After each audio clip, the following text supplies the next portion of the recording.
Dans cette vidéo, on va voir comment poser des absences. Donc pour ce faire, à partir de l'accueil, on voit l'onglet absence. Juste à côté, il y a un petit plus.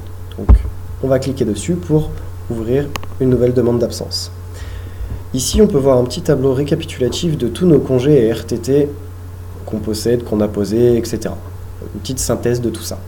Alors, les acquis correspondent aux congés payés acquis depuis le 1er juin en cours, de l'année en cours. Les restants sont les congés ou les RTT acquis entre le 1er juin de l'année précédente et le 1er juin de l'année en cours. Donc c'est les restants de l'année dernière, en gros. Les posés, ce sont les posés, hein, tout simplement. Et les restants estimés, c'est les restants plus les acquis moins les posés. Ça me donne mes restants estimés. Voilà, donc les RTT, ça fonctionne de la même façon. À savoir qu'il y a deux sortes de RTT, les RTT initiative employeur et employé.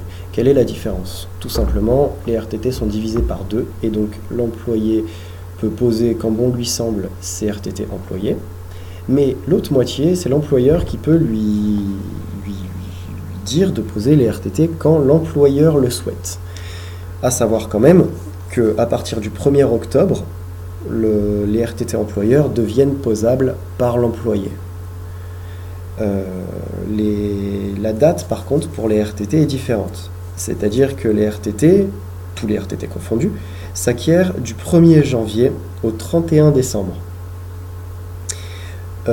Passé ce délai, il n'y a pas de report. C'est-à-dire que si vous ne les avez pas posés avant cette date, ils sont perdus. Donc pensez bien à les poser avant le 31 décembre.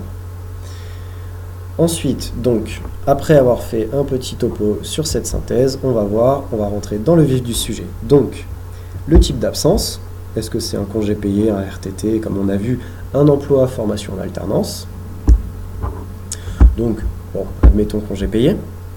On va choisir les dates, donc sur le petit calendrier, pour plus de facilité. Hop. On va prendre des grosses vacances. Donc, matin, après-midi. Un commentaire, alors à savoir, dans le commentaire, précisez bien que vous avez vu avec votre chef de projet ou votre directeur de projet, parce que si ce n'est pas le cas, pour la validation de vos absences ne peuvent ne pas être validées à cause de ça. C'est-à-dire, il faut absolument savoir si on a besoin de vous dans votre projet, donc demandez à votre chef de projet si c'est possible de poser des congés à cette date-là. Ensuite, donc cette demande, après avoir enregistré la demande, sera envoyée à votre manager. Et donc c'est là que lui va voir le commentaire et que ça peut bloquer si jamais vous n'avez pas dit que vous en avez parlé à votre chef de projet. Donc votre manager a 4 jours pour valider ou refuser cette demande. Ensuite, ça passe au niveau d'au-dessus. Pareil, il a 4 jours aussi pour valider ou refuser cette demande. Si jamais les délais de 4 jours sont dépassés, ça passe du côté RH, de la même façon pour la validation ou le refus de vos congés. Voilà pour les congés.